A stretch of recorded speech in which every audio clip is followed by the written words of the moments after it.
क्या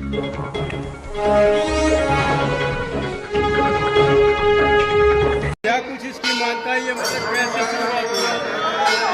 ये पहले इस जमीन पर खेती होती थी और किसान हल जोतता था बैलों से, तो उसमें कोई जो पत्थर टाइप के थे वो हर बार ना उसमें अटक जाते थे।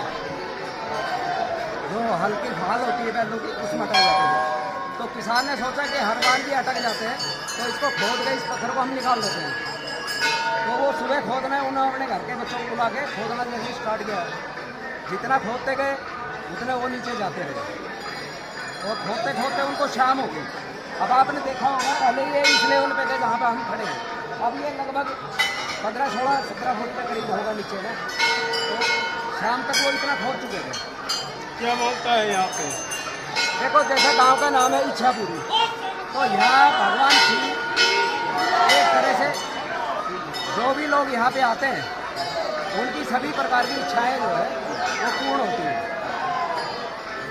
अगर मेले परिसर की बात करें तो मेले के अंदर नहीं, प्रशासन तो है, पुलिस भी है, फायर ब्रिगेड है, एम्बुलेंस है, सुविधाएं तो सारी है। तो ये जो बोलते हैं क्या ये बाल वगैरह जैसे बेचते हैं या घूमने फिरने वाले जो होते हैं वो कहीं भी घूमते फिरते रहते हैं, है नहीं? तो इस वजह से कुछ देखो भीड़ का काम है, थोड़ी बहुत तो होती है। और सर इंटरव्यू आप कहाँ से आए, क्या नाम है आपका? आशा जी, आप कहाँ से आए हैं? कटौती से। और इच्छापुरी तक आने में क्या कुछ आपको देखने को मिला मेले के बाद? बहुत अच्छा हुआ है यहाँ का, प्रशासन में भी और अच्छा है। क्या है जी? दिल्ली से आए। कटौती से आए, बहुत अच्छा हुआ, मजा आ गया भोले बाबा के दरबार पे आके। हर हर महादेव। क्या इच्छा थी आपकी? नहीं बेटा, अच्छी बड़ी मैं यहाँ पे फोटो खींचते रहता हूँ, पर बाबा का नाम बहुत सुना हूँ मैं, यहाँ पे बहुत प्रसिद्ध है, तो मैं हर मंडे को यहाँ पे आता ही हूँ। तो आज हार्दिक शुभकामनाएं। और हम मंदिर कमेटी के सदस्य हैं और बहुत ही उल्लास है, सभी शर्तों में बहुत ही खुशी का माहौल है, बहुत भारी संख्या में श्रद्धालु आए हुए हैं। हर हर महादेव। राजकुमार पुराना से मैं तकरीबन 25 साल से यहाँ पे सेवा करवा रहा हूँ। पहले 2020 में मैं 4 कावड़ लेके आया था, उसके बाद में 25 साल से मैं यहाँ पे कमेटी में भोले बाबा की सेवा करवा रहा हूँ। स्वार्थ को मेरे को कोई स्वार्थ नहीं है, बस भोले बाबा की सेवा में लीन भक्त। जय भोलेनाथ। नमस्कार, आप देख रहे हैं GGM 7 न्यूज़ और मेरी मौजूदगी इच्छापुरी मेला परिसर में थी। मेला परिसर के कुछ अधिकारी हैं जिनसे बात करेंगे और समझेंगे कि आखिर इस मेले में कितने साल से लोग श्रद्धालु आ रहे हैं और क्या क्या कुछ यहाँ पर मांगे। आप अपना नाम बताएं। मैं सतीश पुजारी और ट्रस्ट का मैनेजर भी हूँ। ये यहाँ पे मंदिर बने हुए कम से कम 500-600 साल हो गए, बहुत पुराना मंदिर है।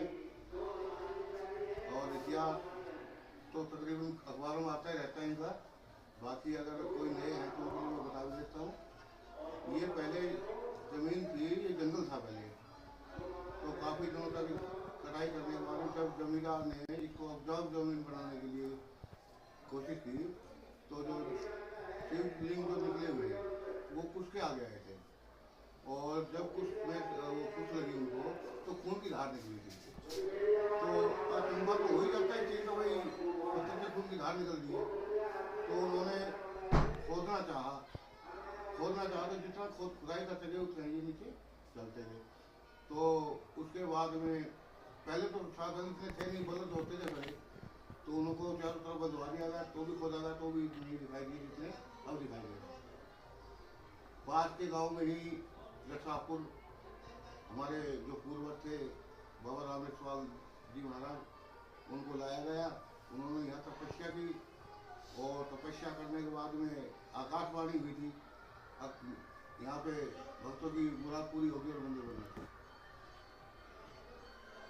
जो ये आप कह रहे हैं कि 500-700 साल पुराना है, बिल्कुल ठीक बात है, होता भी है, कई चीज़ें निकलती है, देवी देवता का प्रकट होना भी एक स्वाभाविक चीज़ है। 500-700 साल की बात करें और मेला तकरीबन मैं 2-2.5 साल से ही कवर कर रहा हूँ, हर साल मेरे मेला कवर करने की बात आती है। तो यहाँ पे क्या कुछ नया देखने को मिला है, जो कि पीछे आपने देखा होगा खबरों के माध्यम से कि एक इंस्पेक्टर शहीद हुआ था झूले के उसमें, तो क्या माने कि यहाँ पे झूला चल रहा है या उसमें बैन हो गया? देखिए, झूला तो पहले लग चुका था। वो जो वहाँ पे सोना में जो हुआ था वो गलत हुआ, ये तो भगवान की मर्जी। तो बाकी यहाँ झूला नहीं चल रहा है, झूला बने यहाँ और ना ही चलने दिया जाएगा। एक कुश्ती दंगल की भी बात आती है, अगर हर साल कुश्ती दंगल होता है तो कुश्ती दंगल में क्या कितने खिलाड़ी आते हैं, बाहर से कितने आते हैं, उनके रहने की जगह और उसका क्या इनाम घोषित किया जाता है? अभी कुश्ती का आयोजन जो सावन का मेला होता है उसमें होता है, इसमें बंद कर दिया। तो उसमें फाइनल कुश्ती 1 लाख रुपये की होती है, लेकिन जो सावन का मेला गया उसमें वो कुश्ती 5 लाख कुछ हज़ार की छुट्टी थी, तो मोटी नाम हो जाती है।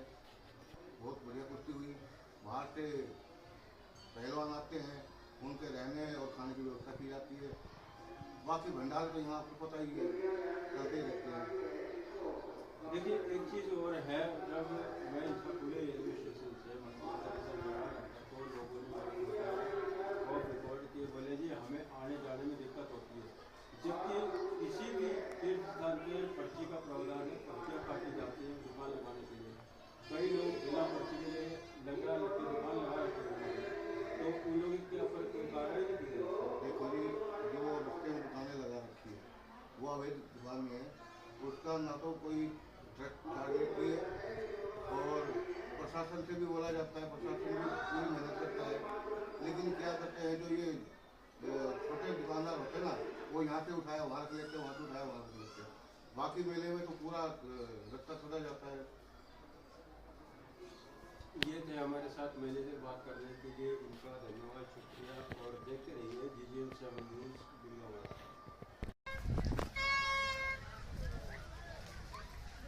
इंछापुरी का रेलवे स्टेशन मेला परिसर में यहाँ पे RPF और GRP की संयुक्त चेकिंग टुकड़ियाँ मेरे साथ मौके पे बात करने के लिए मौजूद हैं।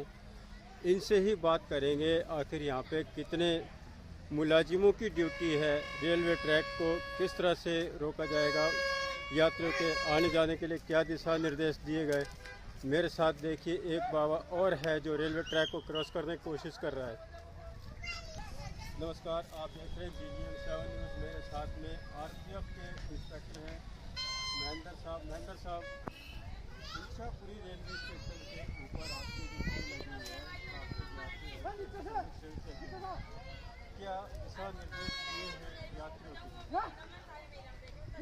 आज महाशिवरात्रि के मेले के उपलक्ष्य में रेल यात्रियों को मोस्टली ये है कि रेल यात्रियों की सुरक्षा को ध्यान में रखते हुए कोई ट्रैक पार न करे और कोई भी हादसा न हो, अंडरपास से या ओवरब्रिज से मतलब यात्री जाएंगे। जिस तरह से आपकी ड्यूटी यहाँ लगाई गई है, तो मतलब सवेरे और शाम कितने बजे से कितने बजे तक आपकी रवानगी है? सुबह 6 बजे से शाम को 19 बजे तक।